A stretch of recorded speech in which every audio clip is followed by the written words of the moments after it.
De 1995 ocurrió lo inevitable.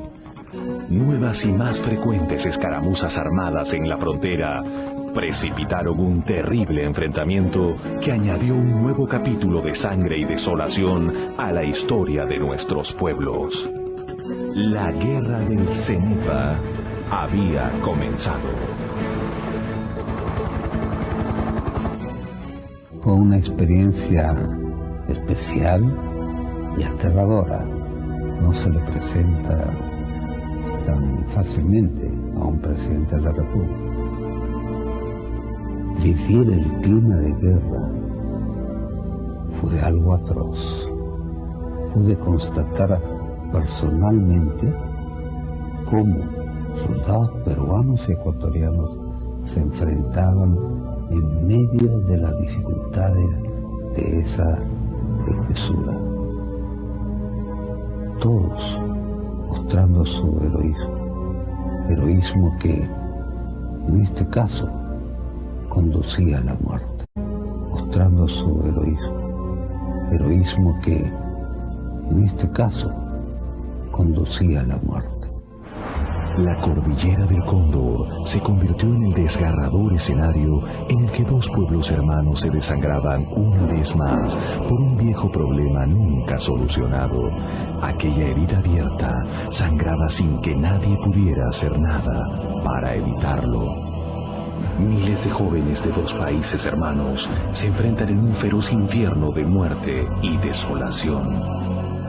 Las condiciones del terreno no son difíciles, son inhumanas. Solo quien estuvo allí, en aquellos insoportables días de guerra, puede entender el verdadero drama de convivir con la muerte, de no saber si las ilusiones de tantos jóvenes quedarían liquidadas por una bala, un mortero o una mina. Mientras muchos hablaban de la guerra en la ciudad, ellos la sentían en carne propia, decididos a entregarlo todo si fuera necesario. Cada hora, cada minuto, cegaba la vida de heroicos jóvenes peruanos y también ecuatorianos que se veían enfrentados por la falta de decisión y el temor de muchos otros que a lo largo de nuestra historia no se atrevieron a tomar el camino de la paz. Imposible de explicar la angustia de los prisioneros de guerra, que en uno y otro lado de la frontera sentían desplazarse por la delicada línea entre la vida y la muerte. Una balacera que hubo ayer mientras transcurríamos a ver alimentos. Sí me han atendido bien. Nadie podrá olvidar cómo en aquellos días la cordillera del Cóndor pasó a convertirse en el hostil escenario de aquella cruenta guerra. Una guerra cuyo final definitivo todos anhelábamos, pero que habría de permanecer como una atemorizante posibilidad sobre peruanos y ecuatorianos durante 3 largos años más.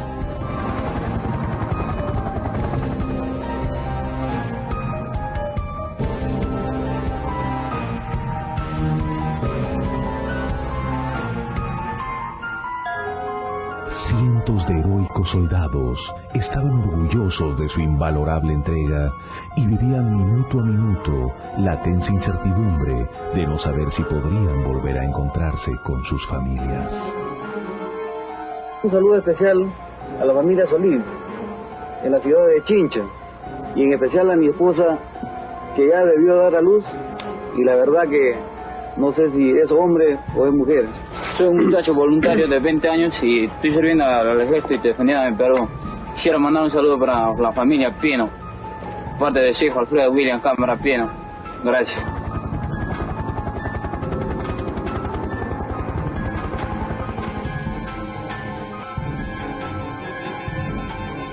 La gente de Cañete, para barrer Miraflores, para toda la gente de Cañete. Mi viejita también, que estoy bien.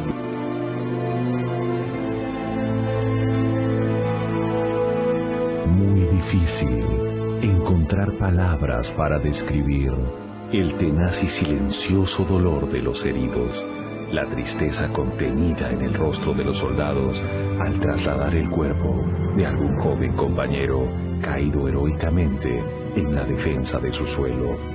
Quedaba por recorrer un largo y difícil camino. Detener el odio en medio del fuego parecía una tarea demasiado compleja. Aún en aquellos días duros y feroces existía, en el fondo del corazón de peruanos y ecuatorianos, la secreta intuición de que disipado el humo de los cañones, volvería a amanecer un día que entonces se avisoraba aún lejano, el anhelado Día de la Paz. El conflicto fronterizo entre Perú y Ecuador parece lejos de una resolución pacífica. Aunque las negociaciones diplomáticas continúan, los enfrentamientos se intensifican y hoy se ha informado de nuevos combates en la zona. En horas de la mañana salió del cuartel El Milagro el cortejo fúnebre en honor a Jacobo Delgado Saldaña, de apenas 17 años de edad, quien pereció al estallido de una granada de mano tipo piña lanzada por el ejército ecuatoriano en la zona de Cueva de los Tallos el miércoles a mediodía. Nuestros hermanos ecuatorianos que sepan que aquí se ofrenda la vida por nuestro territorio. Paracaidistas estamos siempre listos para defender nuestro territorio ecuatoriano. Siento una gran responsabilidad. Recibo los informes por escrito, los diversos reportes, pero eso lo considero que no es suficiente. Y como es mi estilo, quiero saber qué es lo que ocurre.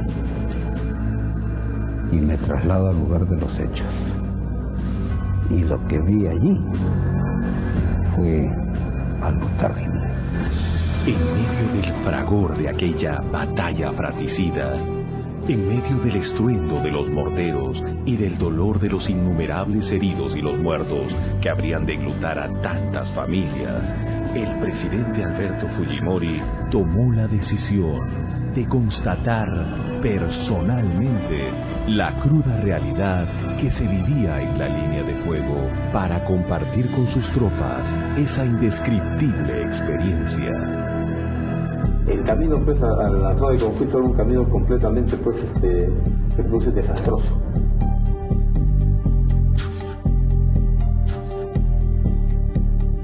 Había momentos que había tanto barro que tenía que meter hasta las rodillas. Y de arranque, cuando se entra a la zona de conflicto, tenías que cruzar el río Cenepal con el agua hasta el pecho. Agarrar de una soga para que no te lleve la corriente. El personal militar que acompañó al presidente está entrenado para esas circunstancias. Sin embargo, nos preocupaba mucho que una persona que, a pesar que tiene un ritmo de vida tan agitado como es el señor presidente y la delegación que estaba integrada por aproximadamente 6 damas, pudiera soportar un ejercicio tan fuerte.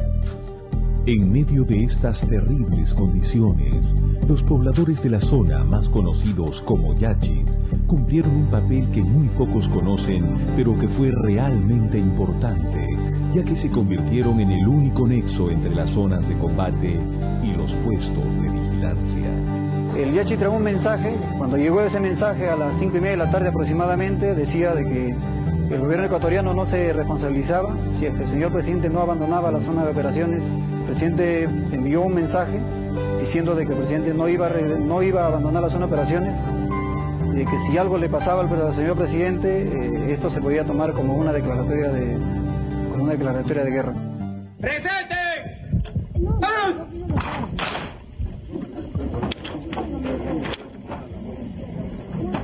¡Permiso, señor presidente! Las tropas se encuentran listas para ser revistadas y iniciar el izamiento del pabellón nacional en el Cueva de los Tallos. Muchas gracias. ¡Subordinación y valor! ¡Viva Perú! ¡Viva el Perú! ¡Viva! Empezamos la caminata hasta que llegó a las 6 de la tarde. Decidimos pernoctar, armamos nuestras carpas, me eché sobre mi cama portátil y inmediatamente, como siempre me ocurre, me quedé tendido con un sueño profundo. No sentí absolutamente nada. Al día siguiente los periodistas de la comitiva que me acompañaban me contaron que había pasado sobre nuestra cabeza 40 veces. Recuerdo que la orden era no prender ni siquiera un fósforo, ¿no? Porque el solo hecho de prender un fueguito, una lucecita, significaba que podríamos ser el blanco, ¿no?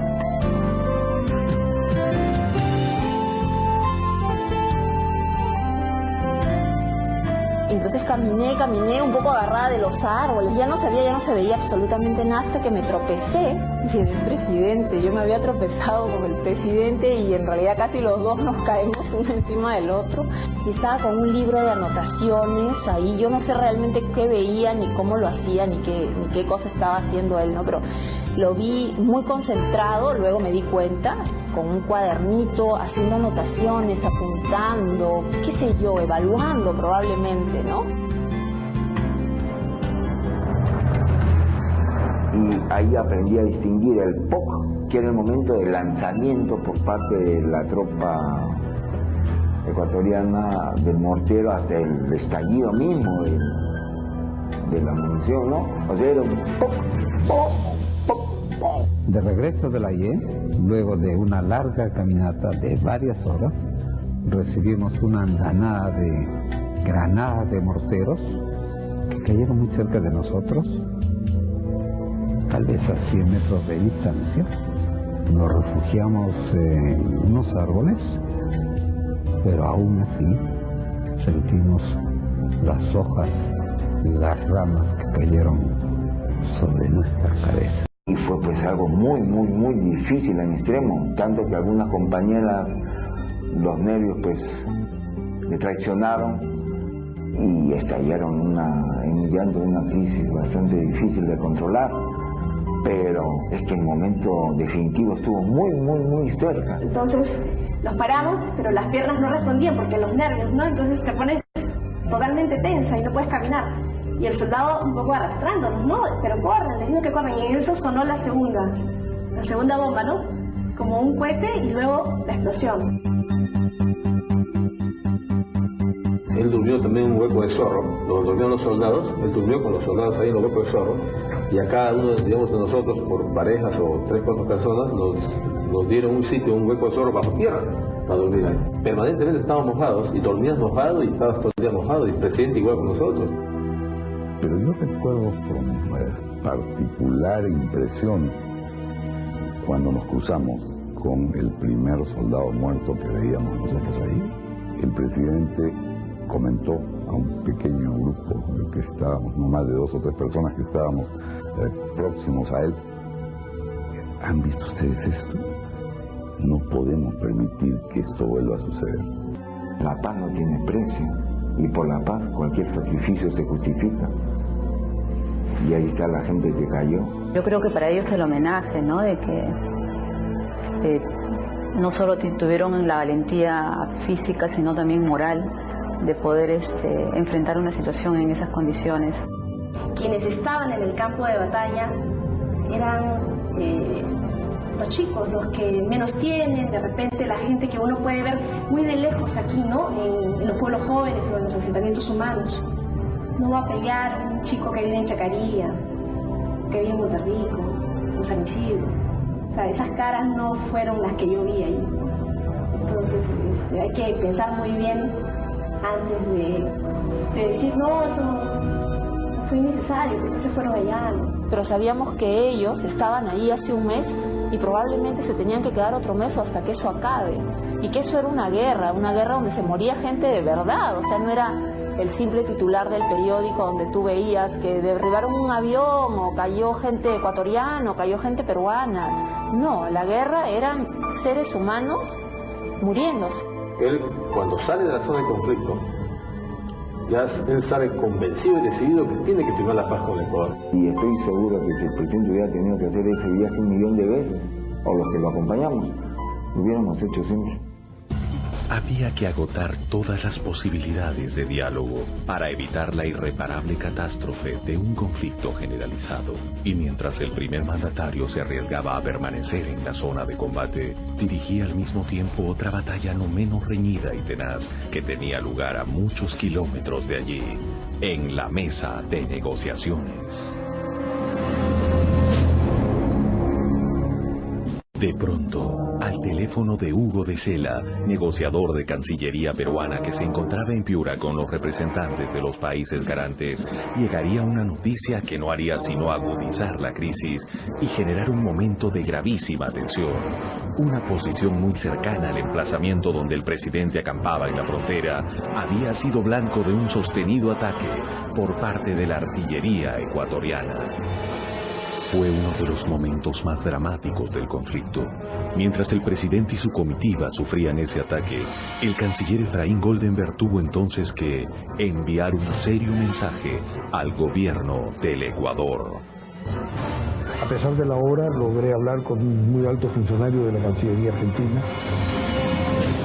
y los combinamos para que, en realidad, les pedimos que combinen ellos al gobierno ecuatoriano para suspender ese ataque, amenazándolos con alguna respuesta contundente en caso de que no lo hiciesen.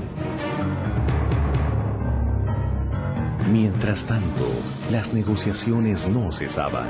Ambos países desplegaban todos sus esfuerzos para impedir una guerra total.